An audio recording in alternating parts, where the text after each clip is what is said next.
Thank you for joining me for another week of DIY floral arranging with me, Carrie. We've got a really pretty purple palette today. Let's walk through some of the elements. We have some fun foliages that are really unique that we don't see as often, which I love. Have this purple acacia, which is in the mimosa family, and it's got this kind of fun, almost prehistoric kind of fern, mini fern vibe, or evergreen shrubby. And what I love about this foliage is that it has this beautiful purple gray tip to it. So you'll kind of see the colors moving through the branches from this blue-green to a really pretty purple at the crown. So that's our acacia foliage. It does tend to be quite sheddy, so I'll show you how to process this. And then we have some privet berry. It's also known as scrub ivy. It almost looks like something that you'd find in your garden during the summertime. It's got these big variegated leaves that are really pretty. It comes from a shrub, and they typically have these little blue berries on them. Not every piece, but a lot. These take up a good amount of room, so they're going to contrast nicely with our acacia foliage. Let's get into flowers. Cooler palette this week. Ooh, lavender Alstroemerias. These I'm such a big fan of because they last absolutely forever, especially this color. I'm not always a fan of every color of this flower, but I love this one. This Alstroemeria is a really beautiful lavender color. You'll also see it in kind of a bright purple, almost the same shade as our Larkspur. It's really true purpley Larkspur. Larkspur is actually related to delphinium, so if you're familiar with that similar flower, this is a little bit more of a wilder version. It also does grow native in the Midwest, and its signature are these sort of frilly fern-like leaves, which we're actually going to be taking off.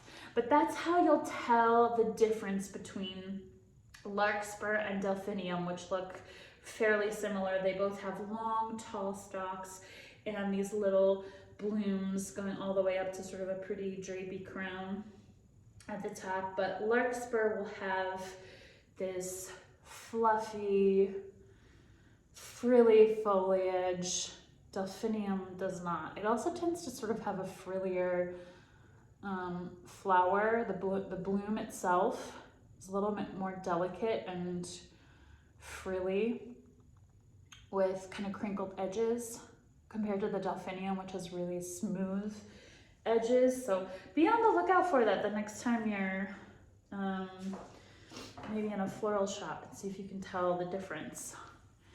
Ooh, here's another favorite. This is Euryngenium thistle, blue thistle. You'll get thistle in all kinds of different colors. Mine are on the smaller side today, that's okay. Sometimes they come in a little bit small. And they have this really pretty blue tone to them.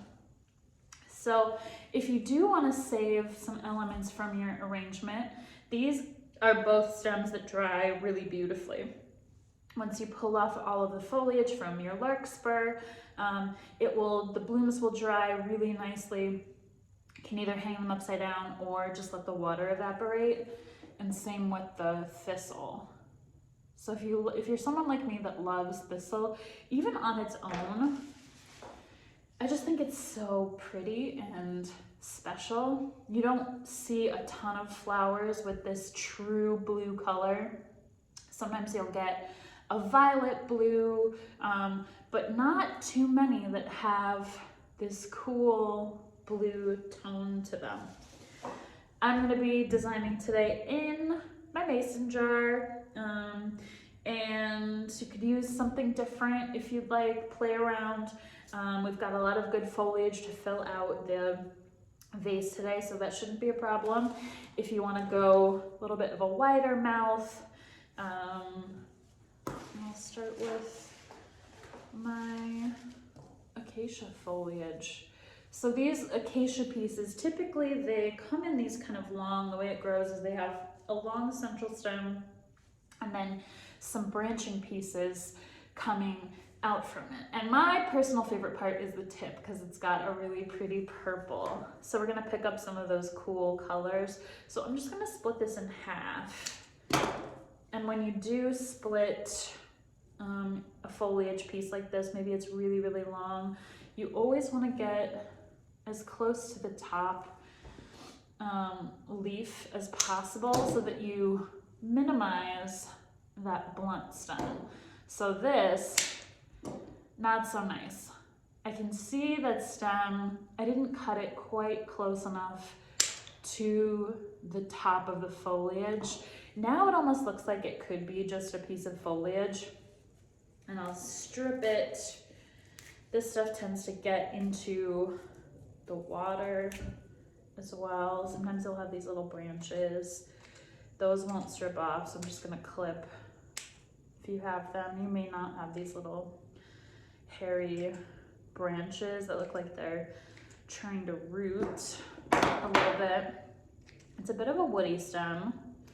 Always wanna use sharp clippers.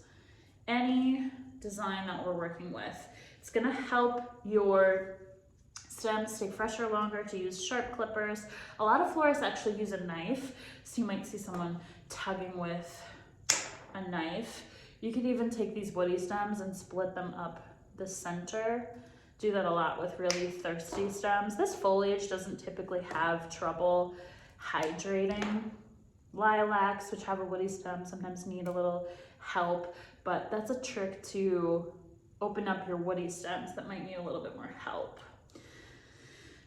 So you're probably gonna get a little bit of foliage in your water today too, just a little PSA as we're designing. So when we're done designing, because we're using this acacia, has all these little tiny pieces, you're gonna wanna clean your water after. Just switch out the water. So I'm gonna fill out my vase with the acacia first. And I put that cut stem, again, the one that I tried to get as close as I could to the top of the leaf. I'm not gonna feature that one, so I might, use it to fill and create some bulk, but I'm not gonna put that piece in the front. My other piece, wow, look at that. Quite branchy. Every piece is gonna be a little different, so yours may look different than mine. That's okay. I'm gonna try to strip off all this foliage. Good rule of thumb is anything going below the water line should come off. And especially this type of foliage, it just tends to get into the water and promotes bacterial growth. So I wanna get as much of that as possible. If you get a piece like this, it's probably a little too short.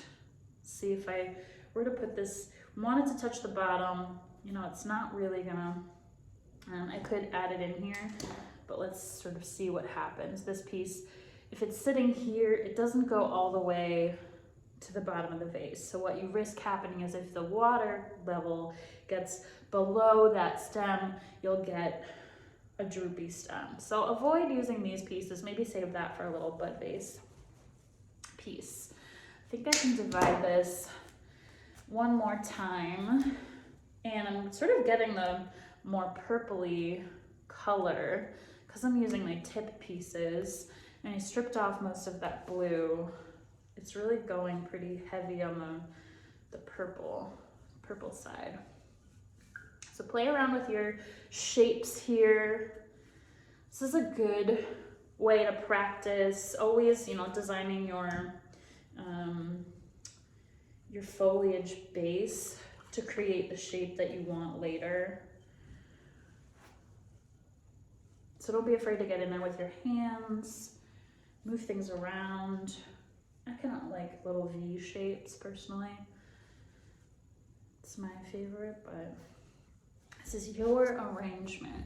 And then, you know, one question I get a lot about proportion, especially when you're working with these long stems, that you could really go pretty tall with your arrangement. I usually say probably not more than two more times the vase height. So if I measure here, you know, you can't see up above the camera, but I probably wouldn't go too much more than about here with this particular vase. You can go a little bit bigger, especially if you want to leave your stems untrimmed. All right, let's attack this scrub ivy. Again, you may have a piece like this that's really long. In that case, you'll cut it down, trying to use as much of each piece as we can. Throw that in there for a little green contrast. This is a little bit too short. I'm gonna just tuck it in there for now. But that means I'm really gonna have to be hyper vigilant about making sure my water stays filled. So maybe turn around your arrangement to the back. I like to maybe clip off some of those scrub ivy pieces that are a little bit wilder. Here's my other piece. It's kind of a conjoined stem, so you can pull that apart. I like to let these berries kind of tower over, flop over a little bit. Really a nice mix of blues and purples. That's a little too tall. When you think about building your shapes, you want your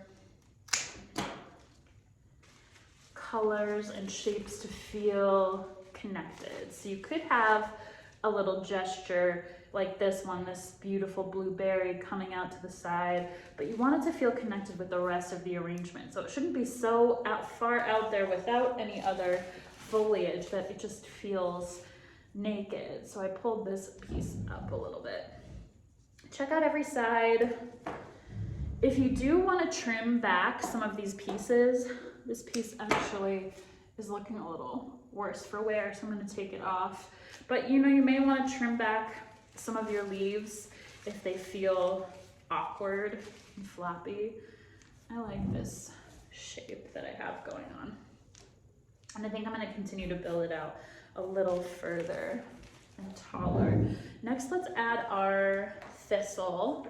Got 2 pieces of thistle, and depending on the piece that you have, you may have a piece with a couple branches at the top, and then maybe a piece that you can divide right there. Again, our guide is the height of the vase. So if I cut that, is it gonna still be tall enough? I can divide this piece. I'm only getting one little bud out of that, but if it's too short to hit the bottom of the vase, that's your signal to keep it long. But I trimmed mine. I'm gonna add some of that blue in there. I've got that one little piece. Maybe since I have this one tall piece, I'll kind of add it to my other tall gesture. So now I'm creating a little repetition because I've got my thistle, my scrub ivy, my acacia piece, and all in this little moment up here. And then you may have a piece like this one that is just a little cluster. It doesn't lend itself to being divided. That's okay. It's part of the challenges is analyzing the pieces that you have and using them to their, your best ability to make them really attractive. Let's do our Larkspur next. Tall, our tall element. Oh, let me show you how I'm cleaning this off. So I'm stripping off all of this frilly foliage for two reasons. I want the energy and water to go up to my blooms, not to the foliage. So I'll leave a little of this pretty decorative stuff, but I'm gonna pull off most of that fuzzy foliage. It also just goes bad quickly, so it'll be the first thing that either turns yellow or gets wilty. So pulling it off just helps to keep your flowers fresher. It doesn't risk getting in the water. You can leave some of this up at the top if you like that decorative look. You may even get a piece that has some of these little tendrils on them. If you have a long tendril that's lower, you can clip that off and add it to the arrangement. If they're clustered up at the top like this one, you can leave them in. I'm gonna let this be tall. So again, I'm using my top of my arrangement. That's kind of my guide. I might flirt a few pieces up and over the top, but I'm probably not gonna go too tall. But this is gonna be the tallest element. And when I've got drapey pieces, again, the scrub ivy's a little drapey. Usually your delphinium, your snapdragons, and your larkspur, some of these linear flowers will have a natural little droop to it. So you could either, droop it to the side, so it's as if gravity is sort of pulling it down, or maybe you want to play the opposite and just let it curl up, pointing in towards your arrangement and leading your eye through the arrangement with that little subtle, might be a subconscious cue, a little pointing towards the arrangement. I'm gonna put one more little larkspur in front here, just a little shorter. I love these little wispy pieces. These guys, oh, they're so pretty. So I keep them in. I even will separate them and add them in as just little moments that might not be as flashy as the actual bloom, but I'll kind of show you what I'm talking about, these little buds. This is a tiny short one, but if you get a tall one, you could even add it in there. Now this won't bloom. These little buds on the side of the plant that are growing, they're they're immature blooms. So this was an offshoot of the flower that didn't get to come to maturity. The energy went into the top of the bloom, and these guys won't open. A lot of times florists who are cultivating flowers will specifically trim their stems so that they create one really big bloom. So while it's growing, a grower might pull off these little shoots so that the energy goes into a bigger bloom at the top. If you're a gardener, you probably know that well from growing tomatoes like I do, where you pull off those little shoots because you really want the energy to go into the fruiting part of the plant. Same with flowers. Alstroemeria, I get told these are actually people's favorite flowers all the time. They're pretty common, just nice, very easily, you can get all these very easily. Peruvian lily, they absolutely last forever. And I'm very specific about the colors that I like. I love these when I get to get the right color, like a lime green, or like this one, a lavender. Just so soft and sweet. Go ahead and pull off the foliage. Don't forget to maybe remove just a couple of these leaves at the base of the crown. So right up at this point right here, I like to pull those off so you can see the flower, and it gives you a little bit more, gives it more room to open, less to hydrate. These are just gonna add that really pretty soft touch. Got so many dark, moody colors in here this week with the Larkspur and the purple Acacia. This softens things just a little bit and creates a pop of color for the eye. So wherever you decide to put these, try to use that pop of color to your advantage by spreading it out a little bit, or you could create clusters. Especially when I have odd numbers, I've got 5 of these, so you could create little clusters of blooms. Maybe you want to do a grouping of 2 on one side, which is what I'm going to do. Put another little one over here. So that my back side, I always neglect the back side. I don't know about you guys, but I gotta pay attention more to the back of the arrangement. So I've got this cluster over here that are friends, and as your eye is moving through the arrangement, it might pause on these little moments when these fully open and become full, and mine are still pretty closed. So once those trumpets fully open, your eye is gonna pause on that cluster of color.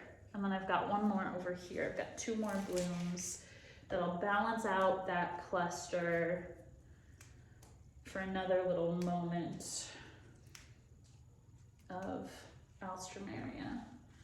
And that just creates, a good, really good amount of, takes your flowers and makes them more impactful by clustering them together. My vase is actually getting pretty tight. Do one more little moment right here. Look for the holes. Look for the spots where there's no color. Here's a little hole right here. There's just sort of an empty space without much going on. Kind of want to find a spot for every flower. This one's a little too tall, so I'm gonna pull it out. If you ever need to pull out a flower as it's starting to get full, you can do this kind of little twist motion, and that really helps. All right, look at that. Very full. And it's gonna continue to process as it's out in the warm air. So it'll fully develop and condition into the just really full, lovely, open blooms. Our purple are kind of like chorus of purples and lavenders. Now, don't forget to change your water. You can do it right after this. If I pull my arrangement out, first of all, I caught a leaf there that was in the water. I don't know if you can see that actually, but there's little tiny floaties from the Acacia foliage. Let's see if I can get one out. There's one little buddy I just pulled out. That's the stuff that we don't want in there. So don't be afraid, pull your arrangement out. You can grab it with 2 hands and kind of keep it in this bouquet shape while you switch out the water. If that's too much, you can always just stick the faucet over top and let the water overrun and get all the dirty water out, so it'll be nice, fresh and clean, and will look beautiful for longer. Fresh water, change the water, and then give the stems a little fresh cut maybe on the 3rd day, but just make sure you clean the water right after designing so that you get those little acacia floaties out of your arrangement. All right, thank you everyone for joining, and I'll see you next week.